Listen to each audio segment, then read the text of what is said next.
वचम सौरेण मृतेसी विचिनन्तयन् हरिं जगाम शरणुपथा गमीशंकितः।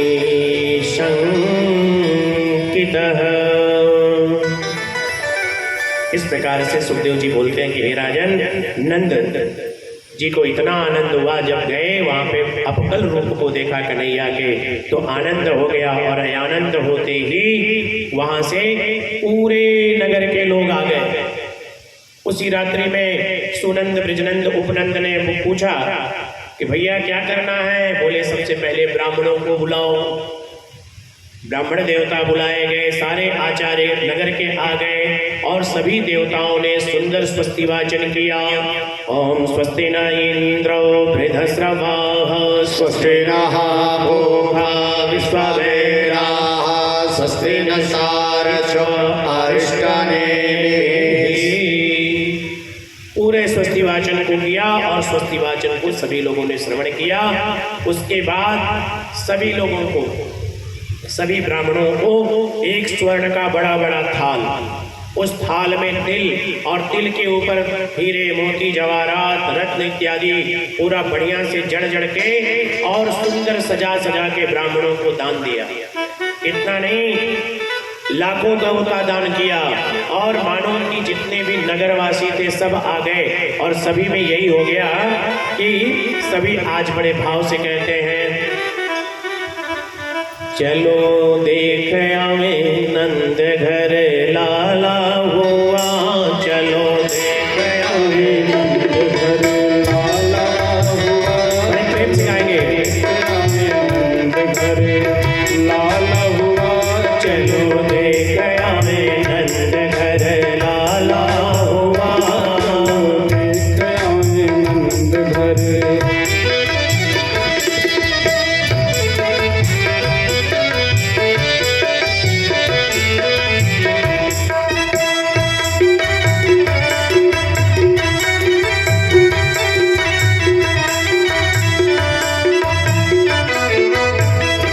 चलो देख आवे नंद घर लाला हुआ, चलो देख आवे नंद घर लाला हुआ।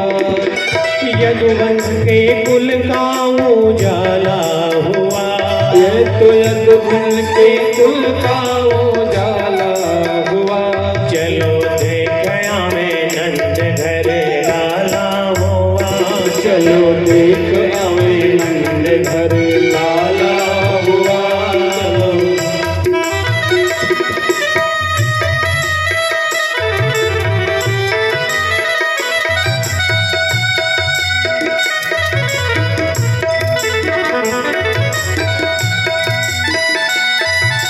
बड़े भाव से तालियां से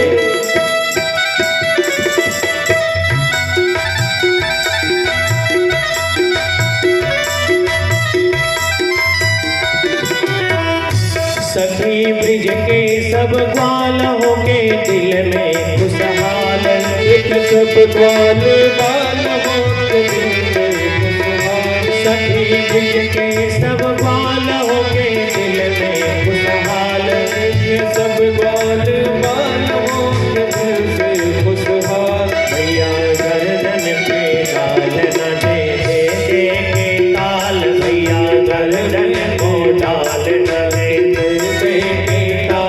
आज नंद का नसीब का उजाला हुआ, आज नंद के नसीब का उजाला हुआ, आज नंद के नसीब का उजाला हुआ, आज नंद के नसीब का उजाला हुआ।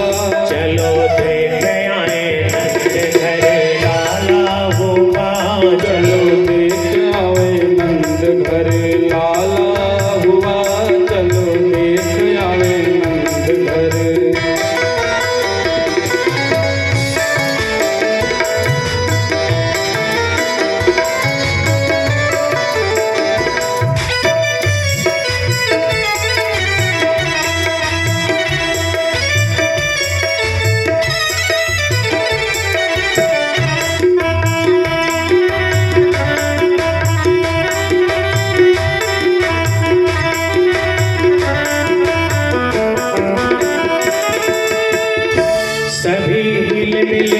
ग्वाल करे जय जय गोपाल।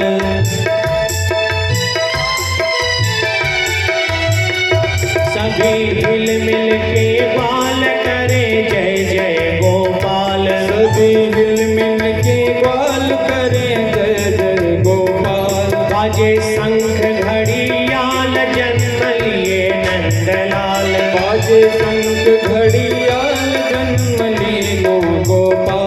झूले अंगना में पलना जहाँ लाला हुआ।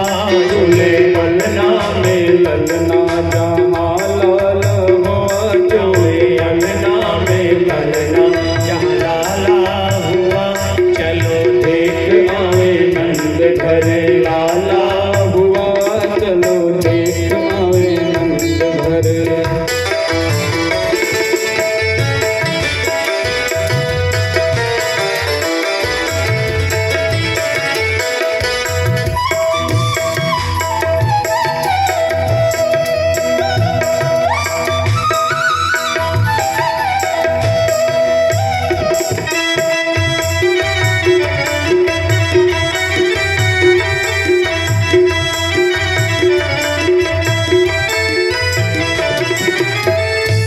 आज ब्रिज में महाराज करने भक्तों का काज।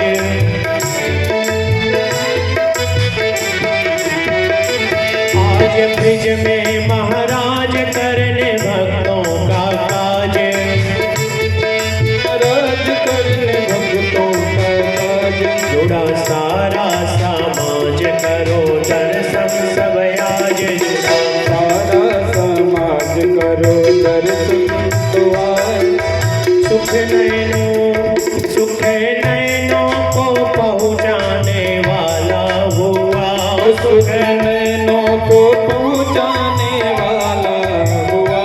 चलो देख आवे नंद घर लाला हुआ। चलो देख आवे नंद घर लाला हुआ। चलो देख आवे नंद घर लाला हुआ। चलो देख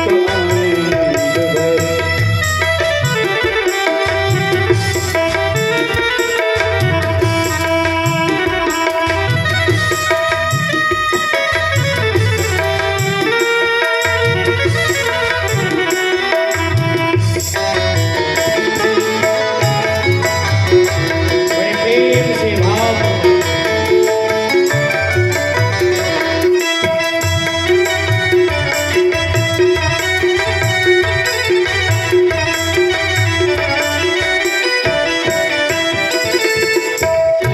देखो गोकुल की ओर साधुन भादों की शोर। देखो गोकुल की ओर सब भागे किशोर।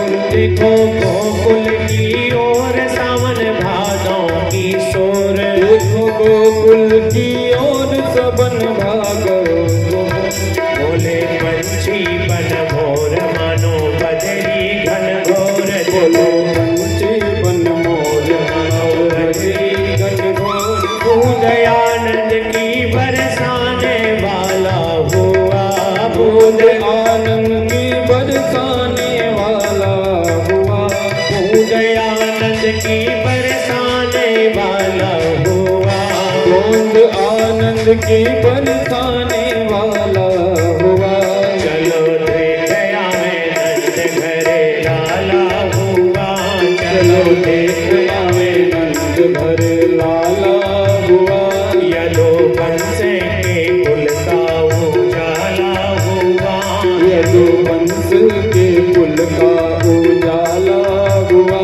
चलो देख आवे नंद घर लाला हुआ।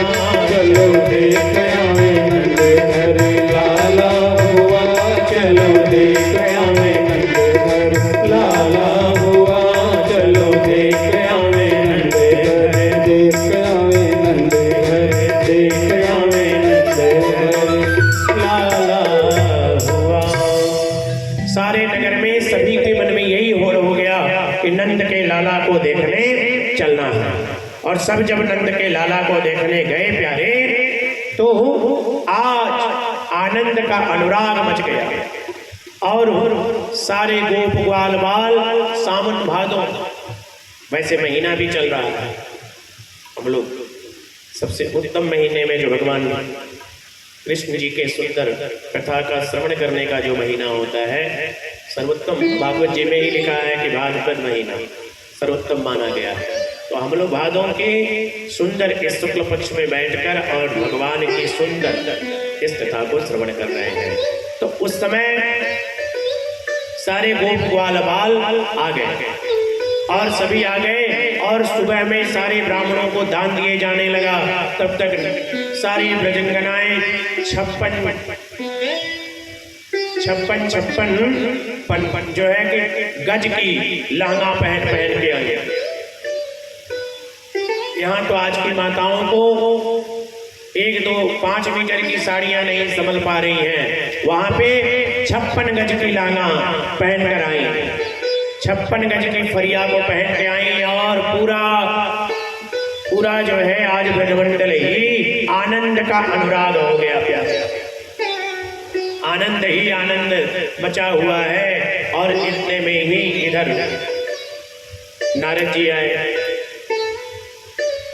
आए, बोले अरे आकाशवाणी नहीं सुने हो का? बोले सुना तो हूँ। बोले वो आकाशवाणी जो हुई है ना, वो मारने वाला जन्म ले लिया है और बड़ा हो जाएगा तो तुम्हारे लिए काल हो जाएगा, इसलिए कुछ उपाय करो। मानो कि आज जगत के कल्याण करने के लिए, नर को नारायण का साक्षात करने के लिए, इस कंस का भी मानो उद्धार करने के लिए नारद जी ने सुंदर फिर से अलख जगा दिया। और जब जगा दिया प्यारे, तो उसी समय नंद बाबा कर देने आए। कंस राजा था, इसके कर देने आए। और जब कर देने आए तो जाते समय वसुदेव जी से मुलाकात हुई। जब वसुदेव जी से मुलाकात हुई तो उस समय वसुदेव जी को तो ये स्मरण था, परंतु वो सोच रहे हैं कि भैया लाला को मैं वहां छोड़ के आया अपने और ये कर देने आए हैं, परंतु बोल नहीं सकते, बता नहीं सकते, क्योंकि भगवान की आज्ञा थी। ऐसे में हालचाल हुआ, सब जाना, पूछा, सब कुछ किया। और इसके बाद पुनः सेम कुशल पूछा। नंद बाबा ने कहा कि मुझे आपकी हालचाल इसलिए लेने नहीं आया क्योंकि आपके पुत्रों को 8 पुत्रों को कंस ने सुना मार दिया और इसलिए मन बड़ा दुखी था। परंतु आज वसुदेव जी कहते हैं कि आपके जो लाला थे वो अच्छे हैं, ये अच्छी बात है। दोनों में परस्पर वार्ता होती है और वार्ता होने के बाद नंद बाबा फिर घर गए और फिर उत्सव मनाए जाने लगा। सभी में आनंद का अनुराग हो गया। सारी देवियां आए, पहले मुझे दर्शन कराओ, ये मुझे कराओ। और इधर कंस अधिक परेशान हो गया, सोचने लगा कि क्या करें। इसलिए में ही कंस का सहयोगी सारथी आया, बोला अरे क्यों परेशान हो रहे हो? पूतना नाम राक्षसी का पूतना आई और पूतना बोली कि आप क्यों परेशान हो रहे हैं? आप परेशान मत होइए। नंदः पतितं वचः सौर्नरैः मृतेसि विमिञ्चन् तनयन् हरिं जगाम शरणं मुत्पातागम शंकितः।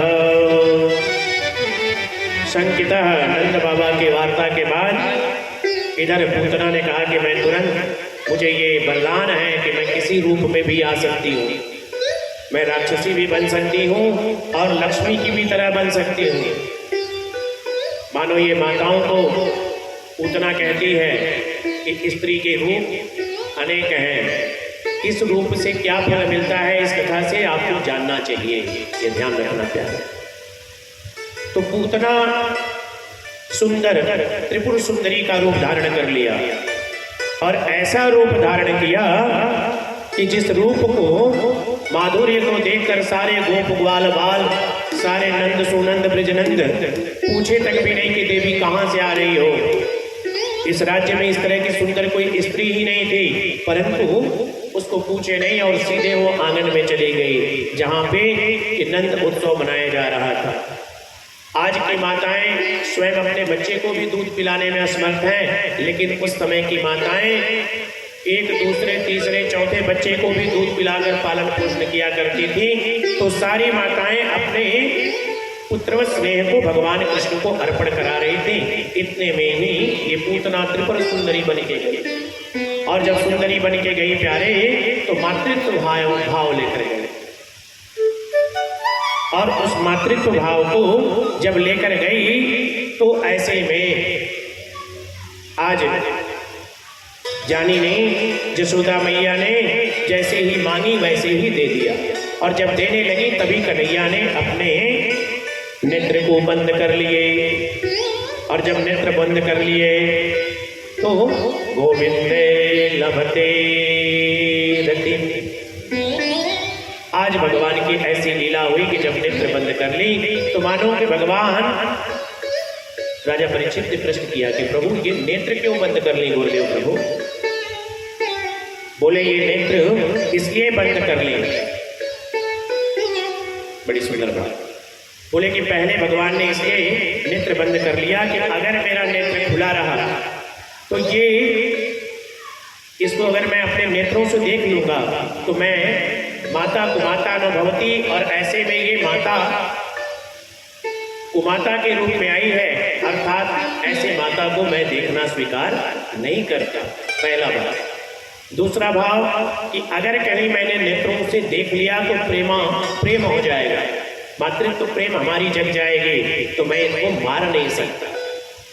तीसरा भाव भगवान का ये था कि विस्पान करने का काम तो भगवान शंकर जी का है, इसलिए एक तरह से नेत्र को बंद करके शिव को ध्यान भी कर रहे थे कि ये विष वाला विभाग मेरा नहीं है, ये विष वाला विभाग आपका है। गरल मसनम दिखपट भरो, आप ही इस व्यवस्था का संचालन करिए, हमें तो यहाँ माखन मिश्री के लिए लीला करने के लिए आया हूँ। चौथा भाव भगवान का ये था कि बाल्यकाल में सार्थकता करने के लिए, भीरुत्व ज्ञापन के लिए भगवान ने नेत्र बंद कर लिया, अर्थात भगवान ने मेरी दृष्टि स्वभावतः राक्षस को भय उत्पन्न करने वाला है, इसलिए ये राक्षसी है, और मेरा ये जो स्वरूप है इसमें भय प्रदान करने के लिए मुझे विशाल स्वरूप दिखाना पड़ेगा, जिससे गोप ग्वाल बाल डर जाएंगे। इस तरह से मातृत्व भाव लेकर यहाँ कुछ नहीं करते हैं। भगवान को जैसे पक्ष स्थल पे ऐसे लगाकर जैसे ही लगाई भगवान तो पूतना लेके आकाश में उड़ गए। जब आकाश में उड़ी प्यारे तो आकाश में उड़ने के बाद उस आकाश मार्ग में उड़ी, और उड़ने के बाद त्राही त्राही मच गया, कन्हैया कन्हैया कन्हैया। इतने में ठाकुर ऊपर गए, और ऊपर जाने के बाद बड़ी सुंदर भाव से सामुंच मुंचालमिति भ्रमासिड़ी निष्पिन्यमाना खिल जीवमरणि बिभृत्य नेत्रे चरणों भुजौ प्रविष्ण गात्रा क्षिपति रुरोदः। इस प्रकार से अरे पूतना जब भगवान ने जैसे वक्षस्थल पे आकाश मार्ग में ले जा मातृत्व से राक्षसी रूप धारण की, विकराल रूप धारण कर लिया, वैसे ही भगवान कहने लगे, पूतना कहने लगी, अरे पूतना, हे पूत ना मत मारो। 2 बार बोली, पूतना पूतना, छोड़ छोड़, बस बस। इस प्रकार विलपति जो है मर्म पीड़ा, पूतना हाथ पैर पृथ्वी पर ऊपर लगी, चिल्लाने त्राही त्राही करने लगी।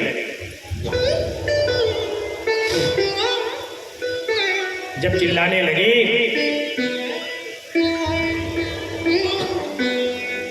जब त्राही त्राही करने लगी तो उसी समय जो है उसके भीषण शब्द से पर्वतों सहित पृथ्वी और नक्षत्रों सहित आकाश मंडल में कंपन होने उठा।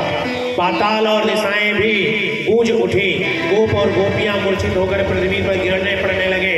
वेदना से से पूतना के नेत्र बाहर निकल गए। भगवान ने ऐसा स्तनपान किया कि पूतना के उस भगवान के भार, जिस बालक को मारने आई अपने भार से, आज भगवान का जो भारीपन था उसके ऊपर ऐसा भार लगा, उस भार को वहन नहीं कर पाई। और जो कंस का बगीचा था जिसमें गोप ग्वाल बाल को जाने से मना था, कभी फल खाने नहीं देता था, उस जगह पे जाकर उसी कंस के बगीचे पे पूतना गिरी राम।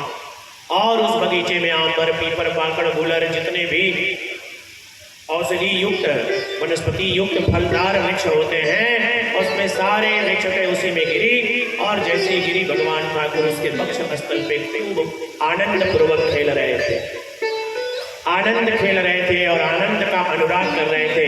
इतने में ही प्यारे इधर नंद बाबा को पता चला, जसोदा मैया गिरते लुढ़कते मेरा लल्ला करके पहुंच गई। और जब पहुंच गई प्यारे तो सीढ़ी लगाया गया, सीढ़ी लगाकर कन्हैया को उतारा गया। और उतारने के बाद फिर पुनः लेकर अपने घर को गई। और इधर गोप ग्वाल बाल नंद सुनंद ब्रजनंद ने पूतना के शरीर को काट काट के उसके छोटे छोटे टुकड़े करके उसी जिस जंगल, जिस वन में गिरी थी, उसी वन के लकड़ियों से उसका अंतिम संस्कार कर दिया। और जब अंतिम संस्कार किया तो उसके शरीर से सुगंध निकला।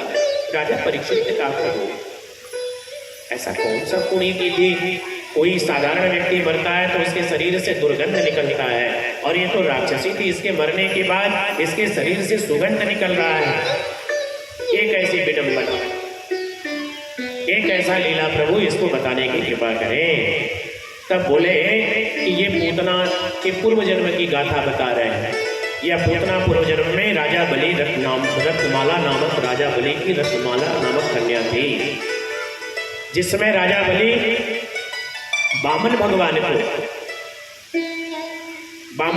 को 3 पग भूमि देने की बात कही, जिस समय समुद्र मंथन हुआ, अमृत निकला, अमृत के निकलने के बाद देवता अमृत के ग्राही थे, इसलिए देवताओं को स्वयं नारायण प्रभु मोहिनी रूप धारण करके अमृत का पान कराए।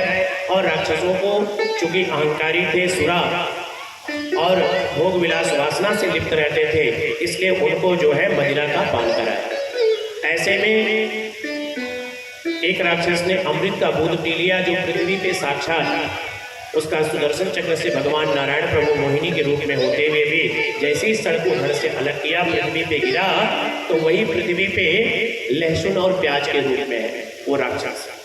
इसीलिए उसको निषेध रखा गया है। इसमें औषधि गुण है, लेकिन ये निषेध है, ध्यान रखना।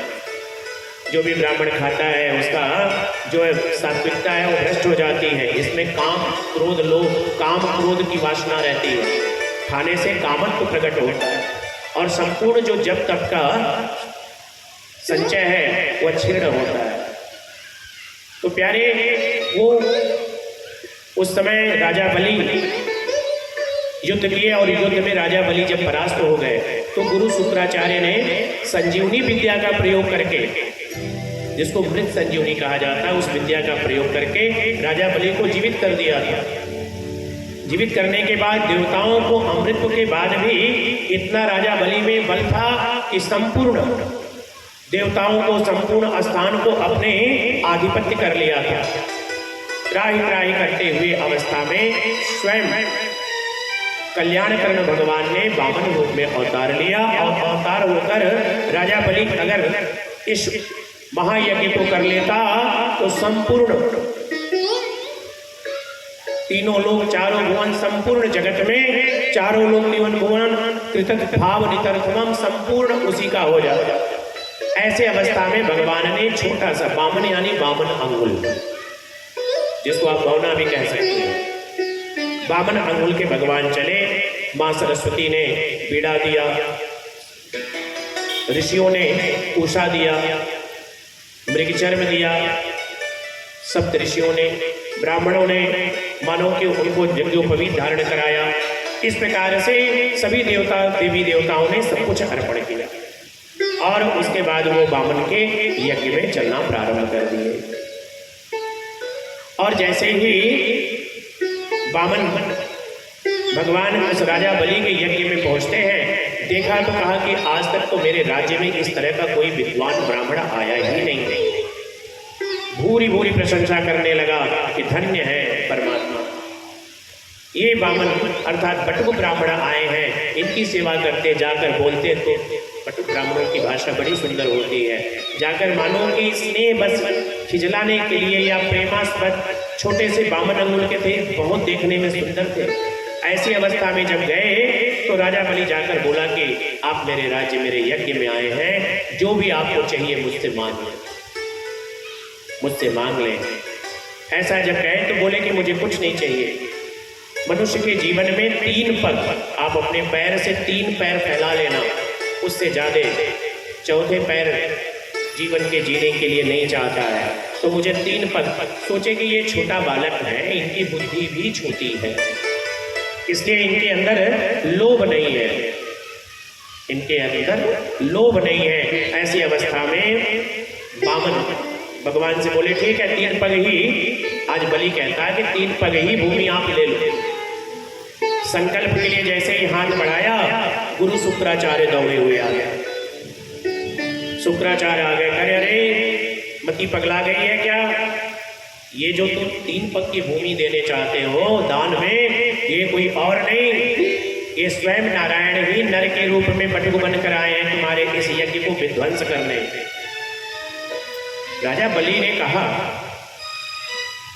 कि मेरे यहाँ चाहे कोई भी आया और मैंने मानसिक संकल्प दान का कर लिया कि मुझे दान करना है, तो हे गुरुदेव आप दीजिए, इसका परिणाम जो भी होगा।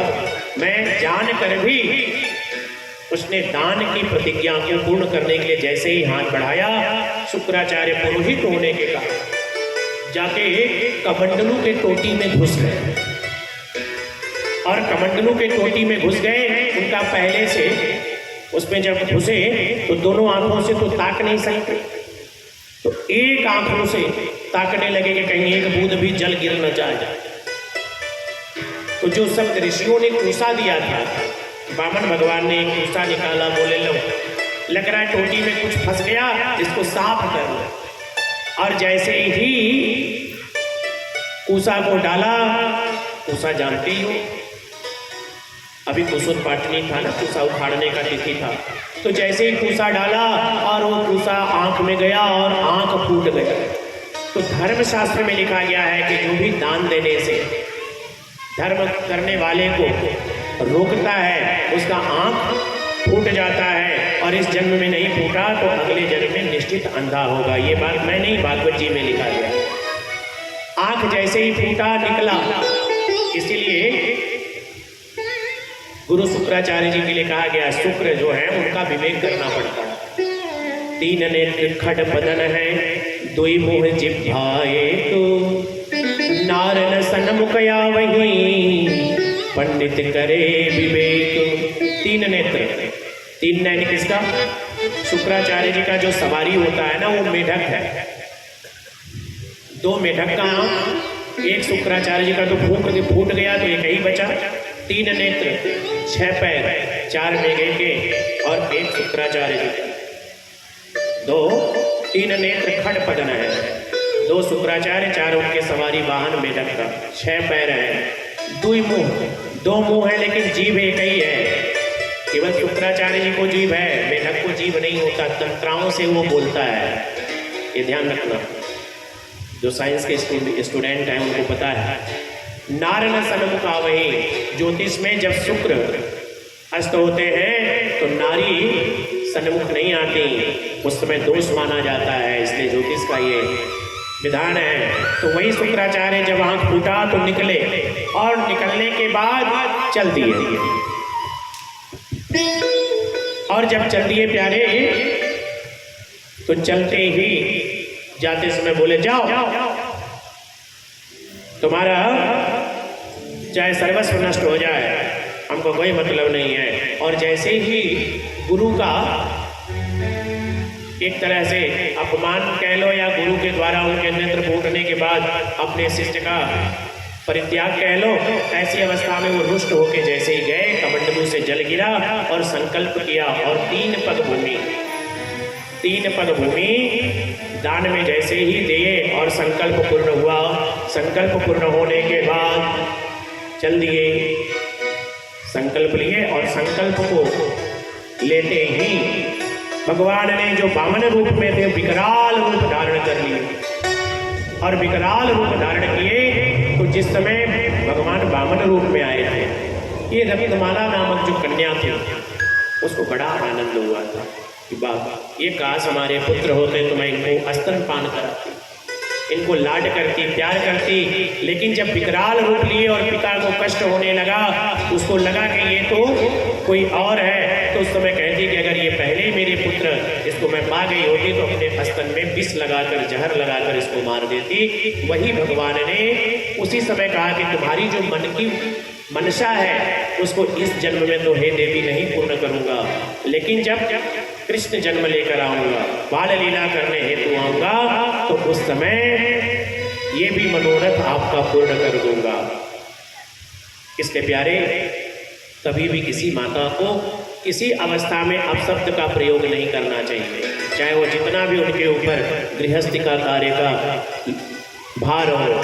लेकिन उस भार में मुख में, जीवा में सरस्वती का वास होता है और वो कभी न कभी सत्य इस जन्म नहीं तो अगले, अभी वर्तमान नहीं तो 2-4 साल बाद निश्चित ही आपको भोजन की तरह, जैसे भोजन परोसने पे पकने में समय लगता है, वैसे ही आपके शब्द जब जहाँ लगेगा कि यहाँ देना है, वहाँ आपको उसको भगवान परोस देंगे।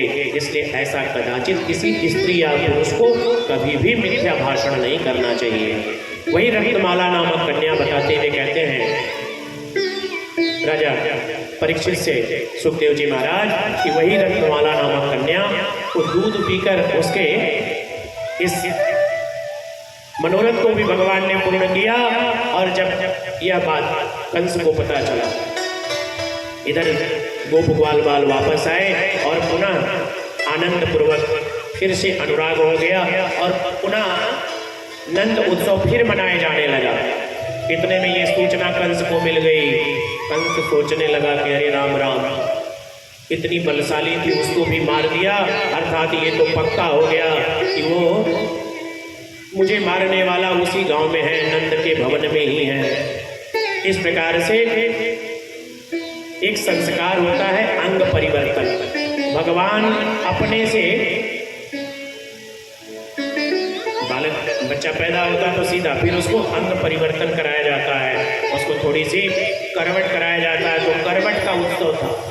और सारे गोप ग्वाल बाल नंद सुनंद ब्रजनंद उपनंद आ गए। और इतने में जब सभी लोग आ गए तो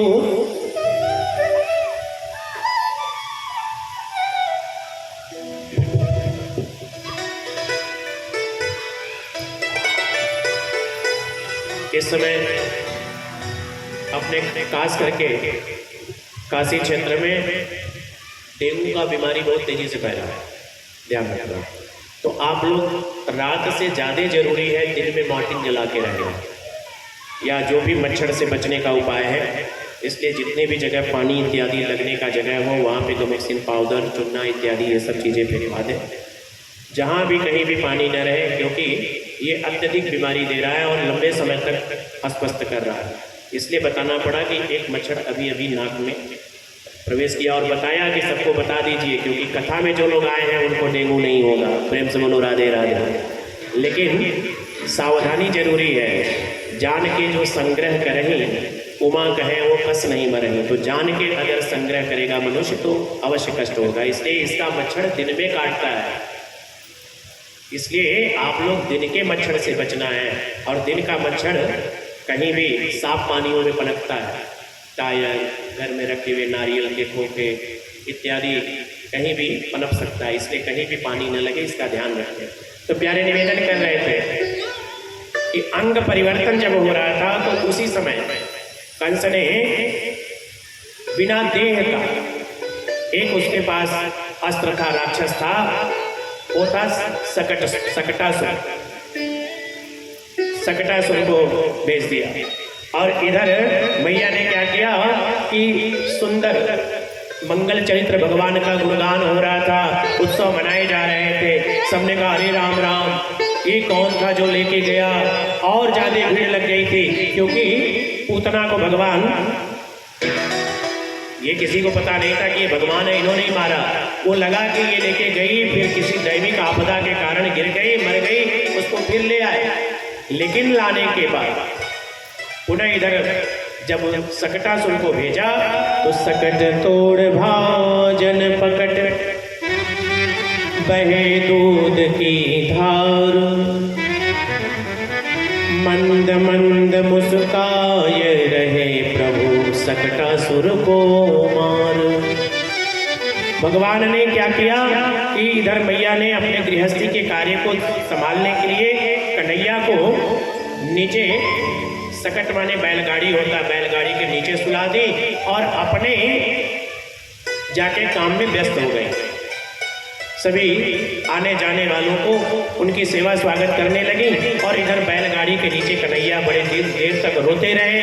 जब नहीं सुनी तो उसी समय सकट आया, सकटासुर, और दूध दही के जो भांड थे पुराने से पुराने मटके में खूब दूध दही रख दिया सकट के ऊपर, बैलगाड़ी के ऊपर। जब सकटासुर आया तो वो बैलगाड़ी को ही, सकट को ही दबाना चालू किया और कन्हैया ने एक लात ऐसी मारी कि सकट तोड़ भाजन पकट, बहे दूध की धार, मंद मंद मुस्काए प्रभु सकटासुर को मार। भगवान ने सकट तुरंत भाजन कर दिया और सकटासुर का अंत किया और पुनः आनंद पूर्वक सब गोप ग्वाल बाल नंद सुनंद ब्रजनंद आ गए। कहां से आवाज आया तो देखे कि सकट का चूर चूर हो गया, सारे दूध दही का, दूध का धार नदी जैसा बहने लगा और भगवान एक किनारे रो रहे हैं। तुरंत मैया ने कन्हैया को उठाया, अपने गले से लगाया, लल्ला लल्ली किया, उसके बाद चुप कराया और उसी में भगवान ने सकटसुर का भी उद्धार कर दिया। इसके बाद कंस को जब पता चला तो तृणावर्त को भेजा, तृणावर्त आया और तृणावर्त मतलब तृण के आवर्त, इस हवा में उड़ने वाला जो कण होता है उस तरह से। जब आया प्यारे तो ये तृणावर्त बड़ा बेग था, इसमें बड़ा अभिमान था, बड़ा घमंड था। ये पूर्व जन्मों में ऋषि मनीषियों संत महात्माओं का अनादर किया था, आगे बताएंगे। और जैसे ही आया आंगन में पालन में कन्हैया झूल रहे थे, उसी में आया और आंधी बवंडर का रूप धारण करके आया और भगवान को लेकर उड़ चला।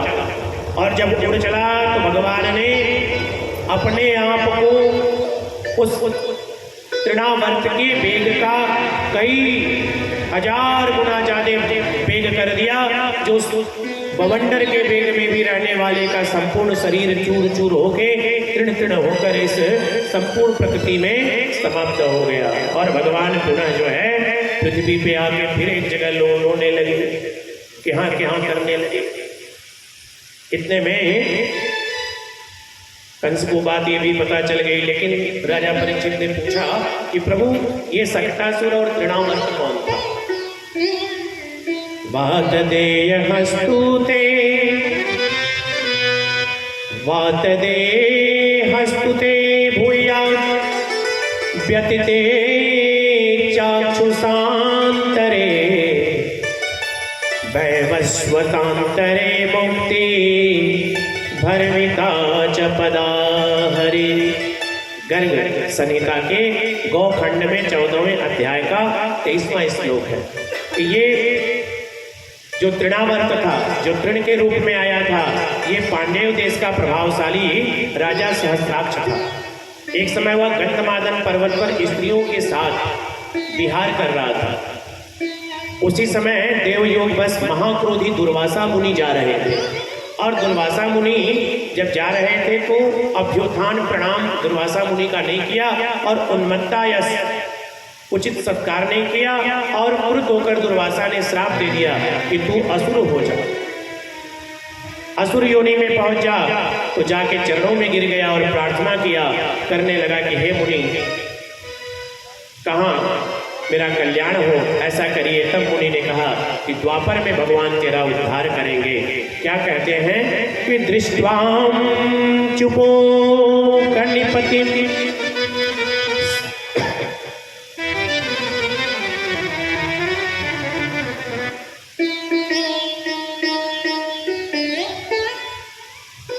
बड़ी सुंदर भाव।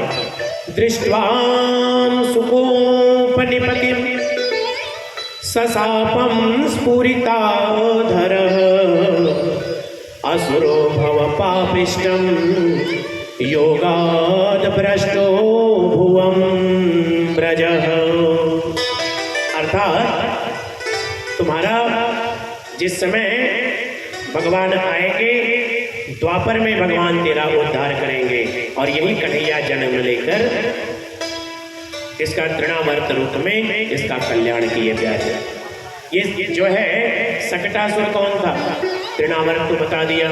तो बोले यह सकटासुर हिरणाक्ष का पुत्र उच्चक नाम का दैत्य था। इसने महर्षि लोमस मुनि के आश्रम में अहंकारवश अपने देह पे अभिमान करके जाकर जितने भी लोमस मुनि के आश्रम का वृक्ष था वो सारे वृक्षों को तोड़ रहा था। ऐसे में उस समय महाबल का अभिमान से जब वृक्षों को तोड़ रहा था, उसी समय इसके दैत्यता से, इसकी उदंडता से क्रुद्ध होकर मुनि ने श्राप दे दिया कि जा तेरा शरीर जो है अदृश्य रूप में हो जाए। इस प्रकार से याचना श्राप देते ही चरणों में गिर गया, आराधना किया, क्षमा याचना किया। दयालु मुनि ने कहा कि तेरा ये जो है मानवीय शरीर होगा, यानी तुम दिखोगे नहीं, शरीर तो रहेगा, परंतु मनवंतर में जब भगवान के चरणों का स्पर्श होगा तो उससे तुम्हारी मुक्ति होगी। वही जब सकट के रूप में था तो भगवान ने जैसे ही लात मारा वैसे ही वो मुक्त हो गया। प्यारे, इतने में सारे लोग और भीड़ लगने लगे, सभी बड़े भाव से आ रहे हैं और सभी आनंद का अनुराग कर रहे हैं और आनंद के अनुराग में सारे लोग आनंदित हो रहे हैं। आइए हम लोग भी थोड़ी आनंदित हो लें। नचे नंद लाल नचावे हरि की मैया,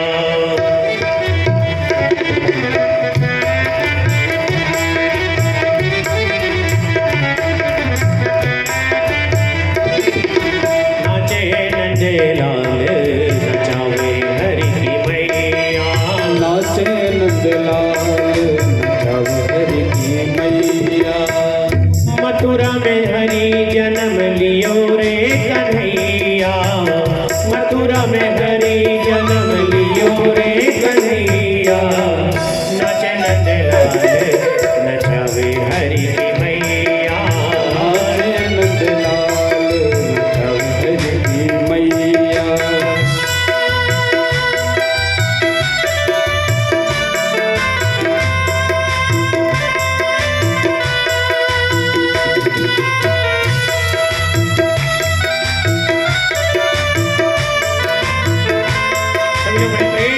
बाल कृष्ण लाल की जय हो।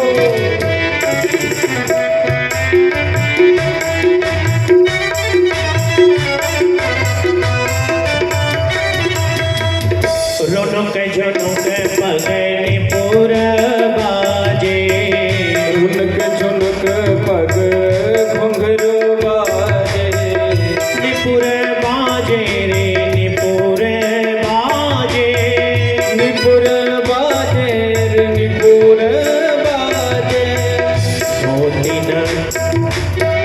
ठुमुक ठुमुक पग धारो रे कन्हैया, ठुमुक ठुमुक पग धारो रे कन्हैया, नाचे नंद लाल नचावे हरि की मैया, नाचे नंद लाल नचावे जय हो मैया।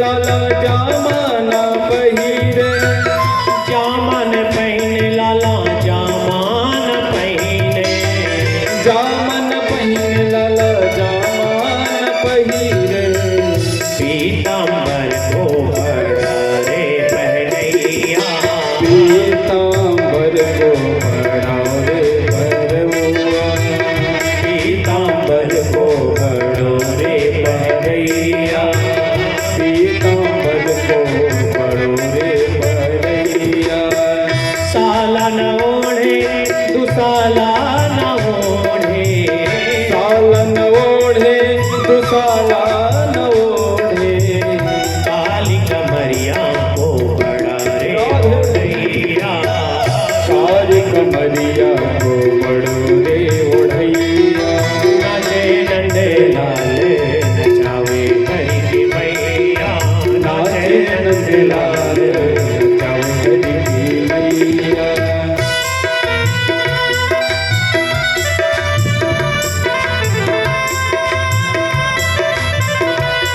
राधे